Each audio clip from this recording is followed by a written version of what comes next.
Krazy George Henderson, here we are. It's wonderful to be with you, and I have admired you for many years. Your ability to get 60,000 people to get up in an unbroken wave of human energy to give their team a home field advantage is just something so inspiring.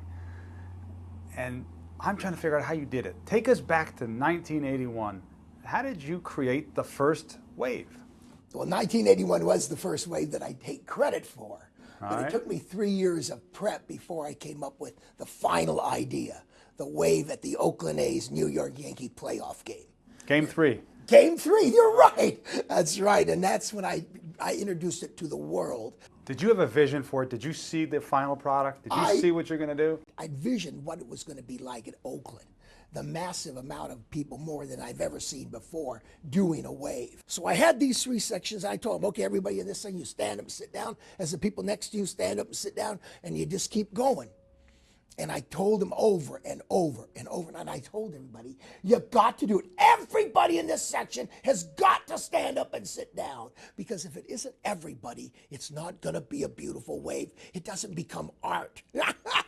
All right, so how did it go? How did it take So off? finally, here we go. And I went 1, 2, 3, and they went up, and they went up, and they started. Went like 5 sections, and it just died out. And as soon as it died, this big boo out of 3 sections. Boo. What is the importance of that boo? It had to get focused. I had to be able to make people see what I wanted. And without that boo, they don't concentrate on me. Hitting my drum, like that. That gets people attention. They look at me. That's the secret of my success. Everybody now knew what I wanted. And it started not just the bottom tier. When it hit the 2 decks above, all 3 decks were doing it. It was swept all the way around, past home plate, around first base, all the way to the outfield. The bleacher bums were doing it. It came around, it came down third base, right where I'm standing. It was beautiful. And it died because everybody stood up and applauded. Now I'm looking at the 3 sections and you don't sit up and applaud the thing. This thing has got to keep going. We got this energy. We got to keep it going.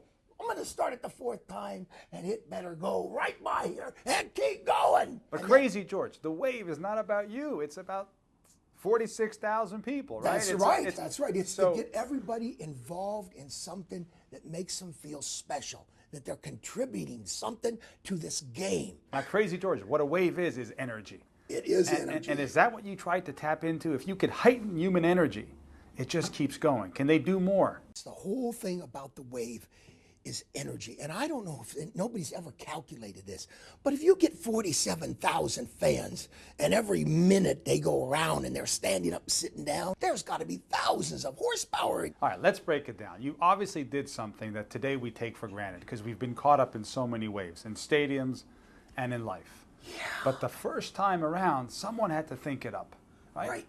Let's break it down into its pieces. Did you coerce someone and say, if you don't get up, I'm going to punch you?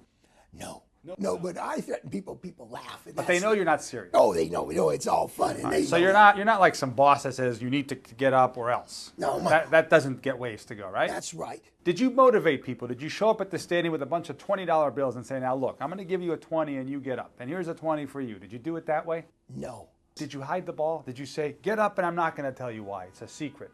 Or did they feel like something about you and your energy was open? Did you share with them that this wave is to rock the stadium? It's for the team. That's right. That's right. Oh, no.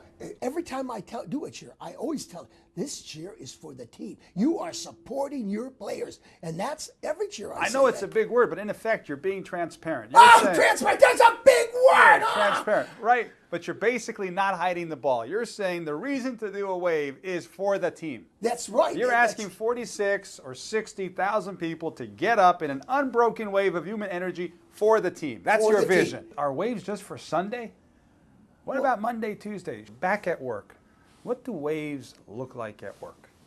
When I see people that have to go back to work, I see that if they want to create something at work, I think the main thing is the energy and their enthusiasm about their product. They got to believe. They got to believe in it, and they got to believe in what they're doing.